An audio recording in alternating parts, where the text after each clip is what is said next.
तो मूवी के स्टार्ट में हमें 2 आदमी दिखाई जाते हैं जो कि बेसिकली एक टैक्सी में होते हैं। एक टैक्सी को ड्राइव कर रहा होता है जबकि एक आदमी वहाँ बैठा होता है जिसने ब्लैक और रेड सूट पहना होता है। इस आदमी का नाम डेडपुल होता है जो कि इस मूवी का मेन कैरेक्टर है। ये कहीं जा रहा होता है और टैक्सी ड्राइवर से बातें कर रहा होता है। ये कहता है कि मैं अपने दुश्मन को ढूंढ रहा हूँ, 1 साल से ज्यादा का टाइम हो चुका है और मैं चाहता हूँ कि जल्दी उसे ढूंढ लूं और उसे खत्म कर दूं। तो टैक्सी ड्राइवर कहता है कि तुम उसे ढूंढ क्यों रहे हो? और डेडपुल कहता है इसलिए ताकि मैं उससे बदला ले सकूं। उसने मेरे फेस का बहुत बुरा हाल कर दिया है, उसने मेरी बॉडी पर कई एक्सपेरिमेंट्स किए। डेडपुल उसको अपना मास्क उतार कर दिखाता है और कहता है कि ये लोग खुद ही देख लो। इसी के साथ बातें करते करते जब वो बैक सीट पर देखता है तो उसका वेपन्स वाला बैग नहीं होता। वो टैक्सी ड्राइवर से कहने लगता है कि अरे यार, बैग तो मैं वहीं पर भूल गया, अब मुझे सिर्फ 2 तलवारों से काम चलाना होगा। इस वक्त उसके पास सिर्फ 2 स्वर्ड्स यानी तलवारें थी और एक गन थी जिसके अंदर सिर्फ 12 बुलेट्स थी और मुझे इन्हीं से उनको खत्म करना होगा। अब टैक्सी ड्राइवर को उसकी बातें काफी अजीब और फनी लग रही होती है और वो चुपचाप सुन रहा होता है। डेडपुल वहीं ब्रिज पर उतर जाता है और बच्चों की तरह टांगे हिलाकर कोई ड्राइंग बनाने लगता है। वो ऐसे ड्रॉ कर रहा होता है कि वो अपने दुश्मन को कैसे मारने वाला है कि तभी उसको वहाँ पर अपने दुश्मन की गाड़ियाँ नजर आती हैं। वो फौरन से उतर जाता है और उसके गन में जितनी भी बुलेट्स होती हैं उनसे उनके साथियों को मार डालता है। ये सीन काफी मजेदार है। उनकी गाड़ियाँ रोल होते हुए गिरती हैं। यहाँ हम पर रिवील होता है कि डेडपुल के दुश्मन का नाम फ्रांसिस होता है। वो काफी बड़ा विलन था, काफी बुरा आदमी था। अब ये खबर मशहूर हो जाती है, हर जगह ये बात फैल जाती है कि डेडपुल और फ्रांसिस में लड़ाई हो रही है। ये न्यूज टीवी पर भी आती है। फिर हम घर में एक जायंट आदमी को देखते हैं जो कि स्टील का बना हुआ लग रहा था। उस आदमी को ये न्यूज देख के काफी गुस्सा आता है। वो एक टीनेजर लड़की को बुलाता है जिसके काफी छोटे बाल थे और वो दोनों गुस्से में डेडपुल से मिलने जाते हैं। अब यहाँ हमें पास्ट की स्टोरी दिखाई जाती है जबकि डेडपुल एक नॉर्मल इंसान था। वो अभी डेडपुल नहीं बना था। उसका नाम वेड होता है। वो सीधा एक बार में जाता है जहाँ पर उसका दोस्त भी होता है और वहाँ पर किसी जायंट आदमी की किसी दूसरे आदमी के साथ लड़ाई हो रही होती है। तो वेड ये देख कर एंजॉय कर रहा होता है। तभी वेड के पास एक लड़की आती है जिसका नाम वैनेसा होता है। वो वेड से आकर बातें करने लगती है और उसको काफी पसंद करने लगती है।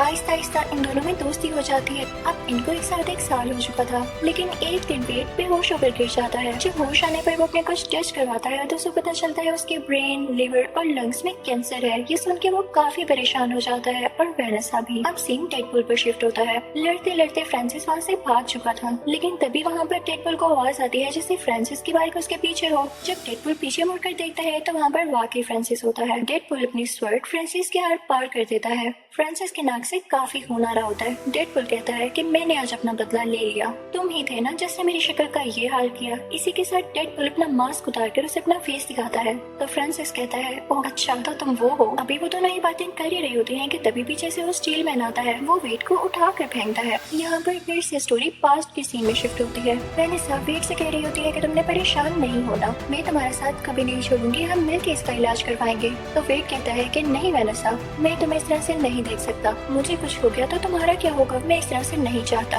और ये कह के वहाँ से एक बार में आ जाता है। वो अपने उसी दोस्त के पास आकर बैठता है तो उसका दोस्त उसे कहता है कि यहाँ एक आदमी काफी देर से तुम्हारा इंतजार कर रहा है, जाओ मिलो उससे जाकर। और डेडपुल जब उससे जाकर मिलता है तो आदमी डेडपुल से कहता है कि मैं जानता हूँ कि तुम्हें एक डिसीज है और तुम उसका इलाज करवाना चाहते हो, इसमें मैं तुम्हारी हेल्प कर सकता हूँ, लेकिन साथ एक और बात, मैं तुम्हें सुपर पावर्स भी दे सकता हूँ। तो डेडपुल कहता है कि नहीं, मुझे एक नॉर्मल इंसान की तरह जिंदगी जीनी है, मैं इसमें इंटरेस्टेड नहीं। और ये कहकर वो वहाँ से आ जाता है। अब यहाँ से सीन दोबारा से प्रेजेंट में आता है और वो स्टील मैन डेडपुल से कह रहा होता है कि तुम्हारे साथ मसला क्या है, तुम अपनी पावर्स का गलत यूज क्यों कर रहे हो। तो डेडपुल स्टील मैन से कहता है कि मुझे मत सिखाओ, जिसने मेरे साथ बुरा किया मैं उससे बदला जरूर लूंगा। तभी वो टीनेजर डेडपुल से कहती है कि पीछे देखो। और जब डेडपुल पीछे देखता है तो फ्रांसिस वहाँ से भाग चुका होता है। डेडपुल को स्टील मैन पे काफी गुस्सा आता है और वो उसे मारने लगता है कि अगर तुम मुझे अपनी बातों में ना लगाते तो वो यहाँ से ना भागता। डेडपुल स्टील मैन को मारने लगता है, लेकिन क्योंकि वो बहुत ज्यादा हार्ड होता है तो स्टील मैन की दोनों रिस्ट यानी बाजू और एक टांग टूट जाती है। तो स्टील मैन उसे कहता है यार तुमने मेरा दिमाग खराब कर दिया है। उसे काफी जोर से हिट करता है जिससे डेडपुल दूर जाकर गिरता है और फिर उसकी रिस्ट अपने हाथ के साथ बांधकर उसे कहीं ले जाता है।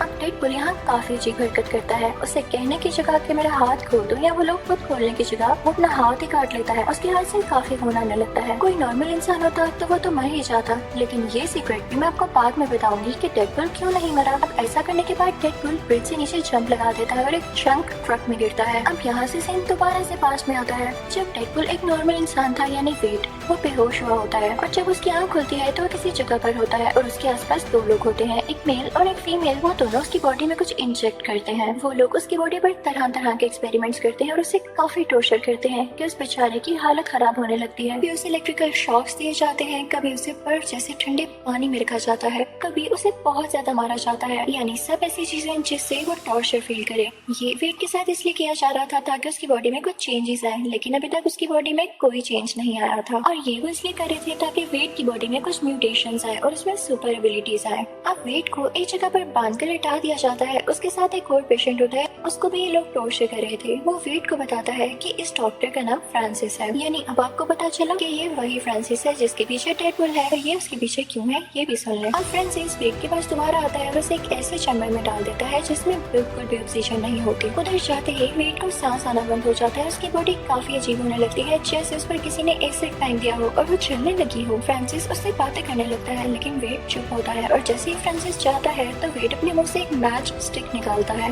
उसके चैम्बर से एक पाइप कनेक्टेड था जो कि सीधा सिलेंडर तक जाता था। मैच स्टिक चलाकर वहाँ फेंक देता है। पाइप आग पकड़ लेता है और पूरी लैब को आग लग जाती है। अब वेट वहाँ से बाहर निकल आता है और फ्रांसिस पर अटैक करने लगता है, लेकिन फ्रांसिस उसे पुश करता है जिससे वेट नीचे गिर जाता है क्योंकि उसकी बॉडी काफी वीक हो चुकी थी। दोनों में बहुत लड़ाई होती है, लेकिन वेट उसका सामना नहीं कर पाता। फ्रांसिस एक रोड उठाता है और वेट की आर पार कर देता है। दूसरी तरफ लैब चल रही होती है और उसके कुछ हिस्से जल कर नीचे गिर रहे होते हैं। फ्रांसिस तो वहाँ से भाग जाता है, लेकिन वेट अभी तक वहीं था। अब कई घंटे गुजर जाते हैं। आग तो थम चुकी थी, लेकिन पूरी बिल्डिंग राख में बदल चुकी थी। बेचारा वेट भी उसी राख के नीचे दबा हुआ था और जब उस राख से बाहर आता है तो वो काफी हैरान होता है कि मैं अभी तक मरा क्यों नहीं। असल में बात ये थी कि उसकी बॉडी में म्यूटेशंस आ चुकी थी और उसमें अब काफी ज्यादा सुपर एबिलिटीज थी कि वो अपनी बॉडी का कोई भी पार्ट हील कर सकता था। वो इमॉर्टल हो चुका था। लेकिन इसका बुरा सा ये हुआ था कि उस बेचारे की सारी बॉडी जल चुकी थी, जैसे आपने पहले देखी। अब वेट को वैनेसा की फिक्र हो रही होती है कि वो बेचारी मुझे ढूंढ रही होगी, तो वो सीधा वहाँ से वैनेसा के पीछे जाता है। लेकिन रास्ते में सब लोग उसे काफी बुरी तरह से घूर रहे होते हैं, जैसे वो काफी अजीब दिख रहा हो, क्योंकि वेट को तो नहीं पता था कि अब उसकी शक्ल कैसी दिख रही है, क्योंकि वो वहाँ से डायरेक्ट यहाँ वैनेसा के पीछे आ चुका था। इतनी ही देर में वैनेसा बिल्डिंग के अंदर चली जाती है और जब वेट बाहर शीशे में अपना फेस देखता है तो काफी दुखी हो जाता है। वो अपना फेस देख के कहता है कि वैनेसा मुझे कभी एक्सेप्ट नहीं करने वाली। वहाँ से वेट सीधा उस बार में जाता है जहाँ पर उसका दोस्त होता है। वो अपने दोस्त से कहता है कि देखो मेरी शक्ल का क्या हाल हुआ, अब वैनेसा मुझे कभी नहीं बुलाने वाली। तो उसका दोस्त कहता है कि वाकई अब इसका क्या हाल है। वेट कहता है कि बार में वो आदमी भी नहीं है जिसने मुझसे कहा था कि वो मेरा फेस ठीक कर सकता है। तो उसका फ्रेंड कहता है कि वो आदमी अगर नहीं है जो तुम्हारी डिजीज ठीक कर सकता है, तो वो आदमी तो है ना जो तुम्हारा फेस ठीक कर सकता है, क्योंकि उसी ने तुम्हारा फेस बिगाड़ा है। तुम उसे ढूंढो। वो तो यही समझ रहा है कि तुम मर चुके हो और तुम्हें कोई सुपर पावर नहीं आई, तो इसीलिए वो तुम्हें वहाँ से छोड़कर चला गया। तो तुम मेरे भाई अपने लिए एक काम करो, अपने लिए एक मास्क और एक सूट तैयार करो जिससे उसे पता चल ही ना सके कि ये तुम हो और तुम जिंदा भी हो। फिर उसके बाद तुम उसको ढूंढना और उस पर अटैक कर देना। मैं तुम्हारा नाम डेडपूल रखता हूँ। और बस यहाँ से वेट का नाम डेडपूल पड़ जाता है। वो अपने घर जाता है और एक व्हाइट कपड़े से अपने लिए मास्क तैयार करता है। यहाँ से उसकी जर्नी स्टार्ट हो जाती है फ्रांसिस को ढूंढने की। अब उसे फ्रांसिस को ढूंढते ढूंढते 1 साल हो चुका था और वो बीच में जब फ्रांसिस को ना ढूंढ पाता तो उसके साथियों को मार डालता। अब वो वक्त भी आता है जब वो अपने लिए एक बहुत अच्छा ब्लैक और रेड सूट तैयार करता है।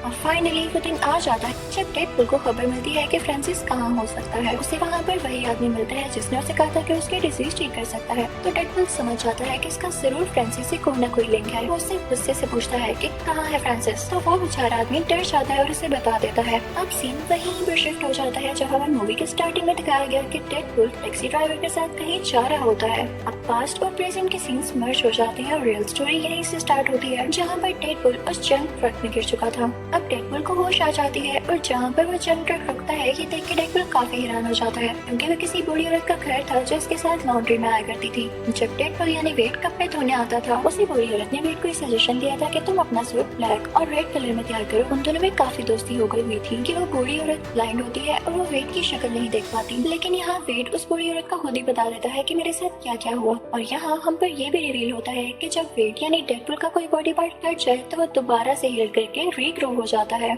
ये उसकी सुपर पावर्स होती हैं, सुपर एबिलिटीज होती हैं। तो वो बूढ़ी औरत से कहता है क्या मैं यहाँ तब तक रुक सकता हूँ जब तक कि मेरा हाथ वापस नहीं आ जाता, क्योंकि उसके बाद मुझे फ्रांसिस को ढूंढना है। अब हम फ्रांसिस को उसी फीमेल फ्रेंड के साथ देखते हैं जिसके साथ मिलकर उसने वेड में कुछ इंजेक्ट किया था। अब वो दोनों सीधा वेड के फ्रेंड के पार्क में जाते हैं। वो दोनों उससे पूछते हैं कि कहाँ है वेड, तो वो कहता है मैं नहीं जानता। फिर तभी वहाँ पे फ्रांसिस की दोस्त को वेड और वेनेसा की पिक्चर मिलती है। तो वो फ्रांसिस से कहती है कि फ्रांसिस मैं वेनेसा को जानती हूँ, अब वेड तक पहुँचना हमारे लिए आसान है। अब उन लोगों के जाते ही वेड का फ्रेंड जो कि बाहर में होता है वेड को कॉल करके सब कुछ बताता है। तो वेड काफी परेशान हो जाता है और सीधा उस जगह जाता है जहाँ पर वेनेसा काम करती थी। वो एक बार थी। वहाँ पर जाकर वो सब लोगों से पूछने लगता है कि क्या आपने वेनेसा को देखा है, वो मेरी दोस्त है। लेकिन जब वेनेसा खुद उसे नजर आती है तो उसे इतना करेज नहीं होता कि वो उससे बात कर सके, क्योंकि उसे ये लग रहा था कि वेनेसा उसका फेस देख के डर जाएगी। तो वहाँ से वो वॉशरूम में चला जाता है। उतनी देर में वेनेसा को कोई बताता है कि कोई आपको ढूंढ रहा है। वेनेसा समझती है कि वेड आया है। वो काफी एक्साइटेड होकर बाहर जाती है, लेकिन वहाँ वेड तो नहीं होता। लेकिन उसे फ्रांसिस और उसकी दोस्त किडनैप कर लेते हैं। जब डेडपूल डरता डरता वॉशरूम से बाहर आता है कि वेनेसा से बात कर सके तो उसे वेनेसा कहीं नहीं दिखती। फिर उसे एक टेक्स्ट रिसीव होता है जो कि फ्रांसिस का था।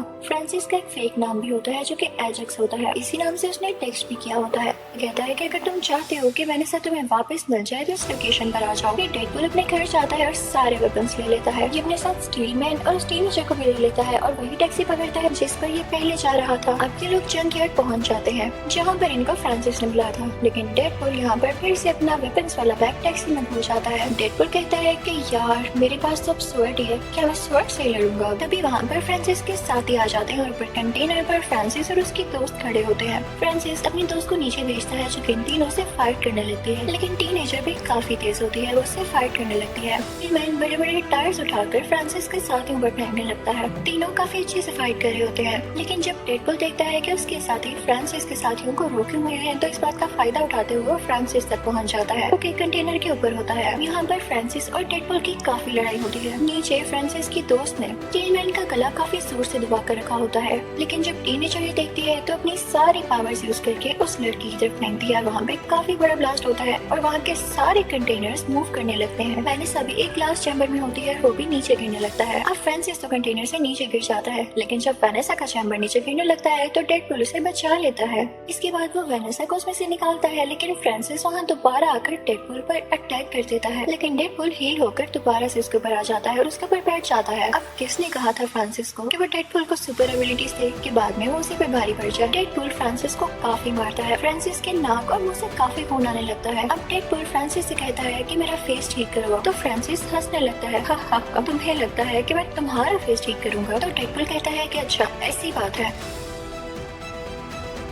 इसी के साथ वो अपनी एक छोटी सी गन निकालता है और उस पर शूट करने वाला होता है कि तभी पीछे से स्टील मैन की आवाज आती है। वो उसे कहता है डेडपूल तुम अपनी पावर्स का गलत यूज करोगे, तुम एक हीरो हो, तुम ऐसा नहीं कर सकते। लेकिन डेडपूल उसकी बात नहीं सुनता, वो फ्रांसिस के फेस पर शूट कर देता है। स्टील मैन बाहर से जितना ह्यूज और पावरफुल दिखता था, अंदर से वो बेचारा उतना ही डरपोक था। उसे ये सीन देख के वॉमिटिंग होने लगती है। अब इस सब के बाद वेनेसा डेडपूल के पास आती है और उसे पंचेस मारने लगती है। तो डेडपूल उसे कहता है कि ठीक है मार लो, मैं जानता हूँ तुम राइट पर हो और तुम्हारा मुझे पंचेस मारना बनता भी है, लेकिन मैं तुम्हें एक चीज दिखाऊंगा, उसके बाद तो मुझे एक्सेप्ट ही नहीं करोगी। तो वेनेसा कहती है कि ऐसी भी क्या बात है। डेडपूल उसे कहता है कि मेरा फेस मास्क उतार के देखो, तुम्हें खुद ही पता चल जाएगा। तो वेनेसा उसका मास्क उतारती है, उसके नीचे एक और प्रिंट होता है। जब वेनेसा उसे हटाती है तो वहाँ पर डेडपूल का रियल फेस होता है जो कि काफी जला हुआ था। वेनेसा उसका फेस देख के कहती है कि क्या बुरा है इसमें, तुम्हारी आंखें नाक मुंह सब कुछ तो ठीक है, स्किन का इशू है तो वो सबको होता है, हर किसी की स्किन वैसे भी फ्लॉलेस नहीं होती, मुझे जल्द ही इसकी आदत हो जाएगी, लेकिन मैं तुम्हें छोड़कर नहीं जाने वाली। दोनों बहुत खुश होते हैं, दोबारा से सुलह कर लेते हैं। तो यही डेडपूल पार्ट 1 खत्म होता है। Now we are starting part 2। तो पार्ट 2 के स्टार्ट में हम डेडपूल को देखते हैं जो कि काफी सैड अपने अपार्टमेंट में बैठा होता है। वो अपने अपार्टमेंट को आग लगा देता है क्योंकि वो जिंदा नहीं रहना चाहता था, वो सुसाइड कर रहा था। अब हमें पास्ट का सीन दिखाया जाता है कि डेडपूल सुसाइड क्यों करना चाह रहा था। हमें एक फाइटिंग सीन दिखाया जाता है जिसमें डेडपूल अपने कुछ दुश्मनों से लड़ रहा होता है जो कि काफी बुरे लोग होते हैं, लेकिन उनमें से एक आदमी वहाँ से भाग जाता है। तो डेडपूल कहता है कि इसको को तो मैं बाद में देख लूंगा, पहले मुझे वेनेसा से मिलना है, क्योंकि इन दोनों को एक साथ रहते हुए पूरे 2 साल हो चुके थे और इसने उसको विश करना था। लेकिन जब डेडपुल घर जाता है तो वहाँ पर वही आदमी आ जाता है जो कि वहाँ से भाग गया था। वो यहाँ वेनेसा को मार डालता है। जब डेडपुल ये देखता है तो उसे काफी दुख होता है। वो उस आदमी के पास जाता है और उसे ट्रक के नीचे देकर मार देता है। फिर वो वापस वेनेसा के पास आता है। वो काफी उदास होकर कहता है कि मेरी वजह से ही तुम मरी, मैं तुम्हारी मौत का बदला जरूर लूंगा। नो डाउट वो आखिरी आदमी को भी मार चुका था, लेकिन वो उन सब लोगों को खत्म करना चाहता था जो उसके लिए बुरे थे, जो किसी की बिला वजह जान लेते हैं बिना किसी रीजन के। उसे वेनेसा की बहुत याद आया करती थी और वो कई तरह से अपनी जान लेने की कोशिश करता था। कभी वो बिल्डिंग से नीचे जंप लगा देता, कभी उसके अंदर रोड्स घुस जाती, कभी वो खुद को आग लगा देता, लेकिन उसे कुछ न होता क्योंकि वो इमॉर्टल था और इस चीज से वो खुद भी तंग आ चुका था। अब हम प्रेजेंट में आते हैं जब वो अपने अपार्टमेंट को आग लगा के दोबारा से सुसाइड करने की कोशिश करता है। यहाँ पूरे अपार्टमेंट में आग लग जाने की वजह से बहुत बड़ा एक्सप्लोजन होता है और उसे वेनेसा का विजन आता है कि ये तुम गलत कर रहे हो, तुम्हारा काम ये नहीं है। लेकिन इसी के साथ ही डेडपुल की बॉडी के टुकड़े हो जाते हैं। तभी कुछ टाइम बाद वहाँ पर स्टील मैन आता है और उसके बॉडी पार्ट्स देख के उसे एक सैक में डालकर अपने साथ ले जाता है और फिर उसे छोड़ देता है। जब डेडपुल की बॉडी हील हो जाती है तो वो बिल्कुल ठीक हो जाता है और अब वो उदास एक काउच पर लेटा होता है कि तभी उसके पास स्टील मैन आता है और कहता है कि तुम क्या कर रहे हो, तुम तो इतने पावरफुल हो और बनोगी, आज के बाद यही तुम्हारी फैमिली है और तुम हमारे साथ यहीं पर रहोगे। इस घर में 2 लड़कियां और होती हैं, एक वही टीनेजर जिसके छोटे बाल थे और एक पिंक बालों वाली लड़की। अब सीन यहाँ से दूसरी तरफ शिफ्ट होता है जहाँ पर हम एक ह्यूज आदमी को देखते हैं जिसकी एक आंख में लेजर जैसा कुछ था और उसके हाथ में घड़ी थी। जब वो उस घड़ी को मूव करता है तो वो कहीं जगह पर आ जाता है। वहाँ खड़े वो 2 आदमियों से पूछता है कि ये कौन सा साल है, मैं किस ईयर में हूँ। लेकिन इससे पहले कि वो आदमी कोई जवाब देते वो उनको मार कर उनकी गाड़ी लेकर वहाँ से चला जाता है। अब सीन दोबारा से वहाँ शिफ्ट होता है जहाँ पर वो चारों रह रहे थे, यानी डेडपुल, स्टील मैन, पिंक बालों वाली लड़की और वो टीनेजर। ये सब अपनी टीम को एक्स मैन की टीम कह रहे होते हैं। अब टीनेजर स्टील मैन से कह रही होती है कि आपको बहुत ट्रस्ट है ना डेडपुल पर, मुझे तो डेडपुल बिल्कुल भी कंसिस्टेंट नहीं लगता है, ये कुछ भी ठीक से डिसाइड नहीं कर पाता, कभी सुसाइड करने की ट्राई करता है और कभी कुछ ज्यादा इमोशनल हो जाता है। तो डेडपुल फौरन से बोल पड़ता है कि तुम लोग परेशान नहीं हो, मैं खुद को ठीक करूंगा, मैं जितने दिन इस घर में रहा मैंने बहुत कुछ सीखा और हम बहुत अच्छी एक्समैन टीम बनेंगे।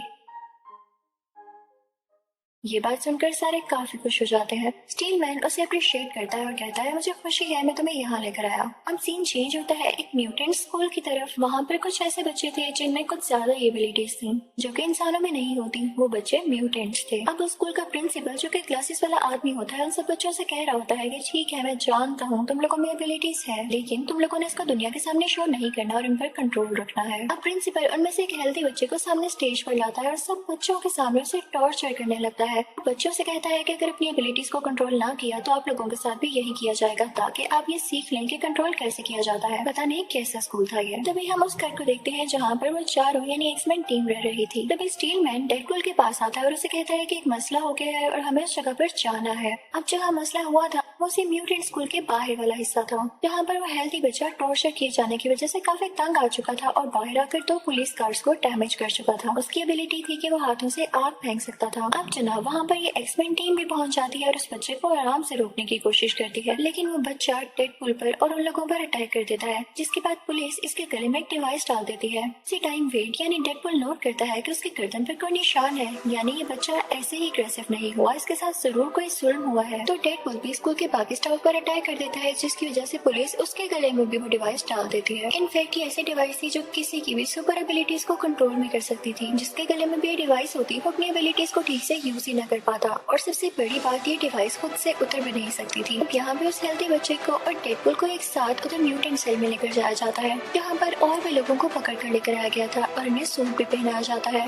जैसे क्रिमिनल्स का हो। अचानक से वेट यानी डेडपुल को दर्द होने लगती है, क्योंकि जब तक उसकी एबिलिटीज उसके पास थी उसे अपनी कैंसर की डिजीज फील ही न हुई, लेकिन क्योंकि उसके गले में डिवाइस थी और उसकी एबिलिटीज उसके पास नहीं थी तो उसे काफी दर्द हो रहा था, क्योंकि उसका कैंसर वापस आ रहा था। तो वो हेल्दी बच्चा बोलता है कि ये हमारी गलती है कि हम अपने लिए स्टेप नहीं लेते। अच्छा खासा मैंने स्टेप लिया, लेकिन पुलिस ने आके वहाँ सब कुछ खराब कर दिया। वो लोग जानते ही नहीं कि स्कूल का प्रिंसिपल कितना बुरा आदमी है। उसने मुझे इतना मारा, इतना टॉर्चर किया, और जैसे ही मैं इस सेल से निकलूंगा मैं उसे मार डालूंगा। और इसके बाद वो दोनों खाना खाने लगते हैं। तभी वहाँ पर वो अजीब आदमी आ जाता है जो कि लोगों से ईयर का पूछ रहा था और उसकी आंख में कुछ चमक रहा था। वो उस हेल्दी बच्चे की तरफ पॉइंट आउट करता है कि मुझे ये बच्चा चाहिए। वेट यानी डेडपुल कहता है कि मैं तुम इस बच्चे को हाथ पे नहीं लगाने दूंगा, और इसी के साथ उन दोनों में लड़ाई शुरू हो जाती है। लड़ते लड़ते डेडपुल केबल ग्रिल से नीचे गिर जाता है और शुक्र है कि उसके गले से वो डिवाइस हट जाती है और उसमें उसकी एबिलिटीज दोबारा आने लगती है।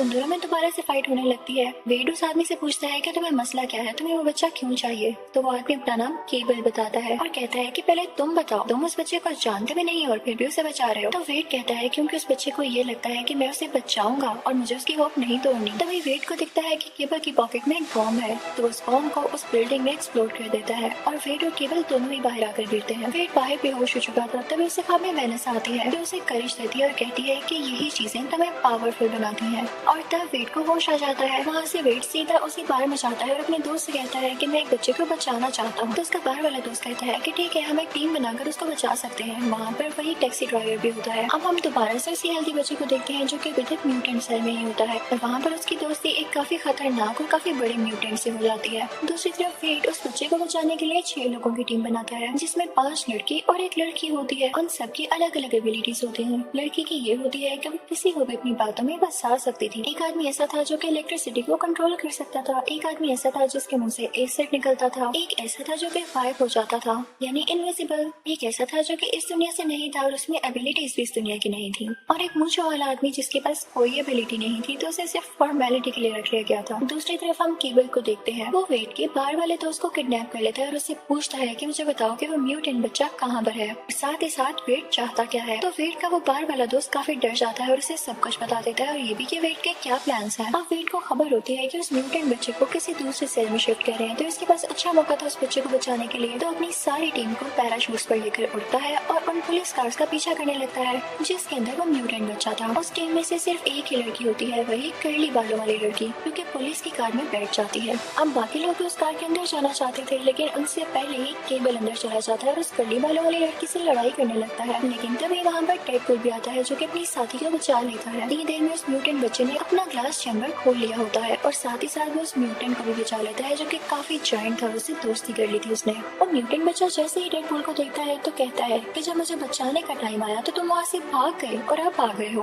अब ये मेरा अच्छा दोस्त बन चुका है। जायंट म्यूटेंट की तरफ इशारा करता है और इसके बाद वो जायंट म्यूटेंट डेडपूल की बॉडी के 2 हिस्से कर देता है और फिर वो बच्चा उस जायंट म्यूटेंट को अपने साथ लेके चला जाता है। इसके बाद कर्ली बालों वाली लड़की आती है और वेड यानी डेडपूल के दोनों हिस्सों को अपने साथ लेकर चली जाती है। अब वेड को घर ले जाया जाता है। यहाँ पर वो बूढ़ी औरत भी होती है और यहाँ पर वेड काफी फनी लग रहा होता है क्योंकि उसकी टांगे रीग्रो कर रही होती हैं जैसे किसी बेबी की हो। वो वेट कर रहा होता है कि कब उसकी टांगे ठीक हो और कब उस बच्चे को बचाने जाए। तभी वहाँ पर केबल आ जाता है और उससे आराम से बात करता है। कहता है कि मैं तुम्हें अपने सारे कंसर्न्स बताता हूँ, मैं क्यों नहीं इस बच्चे को बचाना चाहता और तुम्हारी सोच भी गलत है जो तुम सोच रहे हो कि अभी भी तुम उस बच्चे को बचाना चाहोगे। अगर मैं तुम्हें बताऊँ कि मैं इस बच्चे को क्यों नहीं बचाना चाहता तो सुनो, मैं फ्यूचर से आया हूँ, मेरी एक छोटी सी बेटी है और एक बहुत अच्छी वाइफ है। अब ये बच्चा बड़ा होकर मर्डरर बनेगा और मेरी फैमिली को मार डालेगा। अभी भी वो स्कूल के प्रिंसिपल को मारने जा रहा है और क्या तुम्हें नहीं लगता कि इसके बाद उसे मर्डर्स करने की आदत हो जाएगी। मैं सब जानता हूँ कि उसने क्या करना है बड़े होकर, लेकिन अब मसला है मैं तुम्हारी हेल्प के लिए क्यों आया हूँ, क्योंकि पहले वो अकेला था और मैं अकेला ही उसे पकड़ सकता था, लेकिन अब उसके साथ एक जायंट म्यूटेंट है और मुझे तुम्हारी जरूरत है क्योंकि तुम ही उसे हरा सकते हो। मैं मानता हूँ कि तुम काफी स्ट्रॉन्ग हो। तो डेडपूल कहता है कि ठीक है, तुम्हारे साथ आऊंगा, लेकिन मुझे प्रॉमिस करो कि तुम जाते ही उसे मारोगे नहीं बल्कि प्यार से समझाओगे। हो सकता है कि वो हमारी बात समझ ले। अब उन दोनों में डील हो जाती है और वो लोग वहाँ से जाने लगते हैं। अब वो लोग वहाँ से जाने लगते हैं तो रास्ते में वेड एक्स-1 हाउस पे रुकता है जहाँ पे वो स्टील मैन होता है। वो उसे बुलाता है तो वो कहता है भाई तुम्हारे मसले खत्म नहीं होते, मैं नहीं आऊंगा। डेडपूल और केबल के साथ वो कर्ली बालों वाली लड़की भी होती है, लेकिन जब तक वो पहुँचते हैं तो इतनी देर में वो बच्चा और जायंट म्यूटेंट स्कूल के अंदर जा चुके होते हैं। वो बच्चा अंदर जाकर प्रिंसिपल को मारने ही वाला होता है कि तभी वो जायंट म्यूटेंट बाहर आकर और लोगों से मुकाबला करने लगता है। लेकिन वेड, केबल और वो कर्ली बालों वाली लड़की मिलकर भी उस जायंट म्यूटेंट का कुछ नहीं बिगाड़ पा रहे थे। अभी वहाँ पर स्टील मैन आ जाता है, यानी था वो भी दिल का अच्छा करना चाहता था वो मदद, लेकिन उसमें सेल्फ रिस्पेक्ट थोड़ी ज्यादा थी जो कि अच्छी बात भी है। वो आकर उस जायंट म्यूटेंट से लड़ने लगता है और कर्ली बालों वाली बच्ची स्कूल के अंदर चली जाती है ताकि उस बच्चे को रोक सके। वो अंदर जाकर पहले तो सारे बच्चों को वहाँ से बाहर निकालती है। अब केबल और डेडपूल उस बच्चे के पास आते हैं। बाहर स्टील मैन के पास वो टीनेजर भी आ जाती है और वो दोनों मिलकर उस जायंट म्यूटेंट को मार डालते हैं। अब वो बच्चा प्रिंसिपल को अंदर मारने ही वाला था, तो ये देखते हुए केबल उस बच्चे को मारने लगता है, लेकिन डेडपूल उसे रोकता है कि तुमने कहा था कि हम इसे समझने का एक मौका जरूर देंगे, इसे एक चांस देंगे। अब डेडपूल उस हेल्दी बच्चे को समझाने लगता है कि देखो, अगर तुम प्रिंसिपल को इसलिए मार रहे हो कि वो तुम लोगों को टॉर्चर करता है, तो तुम भी उसे मारने के बाद एक मर्डरर बन जाओगे और कोई तुम्हें अच्छा नहीं समझेगा, तो उसमें और तुम में फर्क क्या रह जाएगा। इसी के साथ उस बच्चे की तरफ बढ़ता है और उसे कहता है कि मैं तुम्हें हमेशा से बचाना चाहता था, इसीलिए तो यहाँ पर आया हूँ। लेकिन उस बच्चे को डेडपूल की बातों पर यकीन नहीं आता, अपने हाथों से आग निकालता है और उसे जोर से पुश करता है जिससे वो दूर जाकर गिरता है। अब डेडपूल जब गिरता है तो उसे काफी दुख होता है, वो अपने गले में वही डिवाइस पहन लेता है। हेल्दी बच्चे से कहता है कि ठीक है, अगर तुम्हें शक है कि मैं तुम्हें कोई नुकसान पहुंचाऊंगा तो ठीक है, मैंने डिवाइस पहन ली, मेरी सारी एबिलिटीज खत्म हो गई, अब मैं मर सकता हूँ तो तुम मुझे मार लो। लेकिन केवल इसी के साथ ही उस बच्चे को शूट करने लगता है, वो गोली चला देता है, लेकिन तभी बीच में डेडपूल आ जाता है, पुलिस को लग जाती है। यहाँ पर हेल्दी बच्चा फौरन से वेट के पास भाग कर आता है और उसे सॉरी करता है, लेकिन अब काफी देर हो चुकी थी। अब क्योंकि वेट यानी डेडपूल के गले में डिवाइस थी तो उसके बॉडी पार्ट सील नहीं हो सकते थे और इसी के साथ वो मर जाता है। मरने से पहले वो सबसे कहता है कि अगर मुझसे कोई गलती हो गई हो तो माफ कर देना, मेरा तुम लोगों के साथ अच्छा टाइम गुजरा। मरने के बाद वो वेनेसा के पास पहुंच जाता है, तो वेनेसा उसे गले से लगाकर कहती है कि तुम इतनी जल्दी आ गए, अभी तो दुनिया को तुम्हारी जरूरत थी, तुम वापस एक्समैन टीम में जाओ।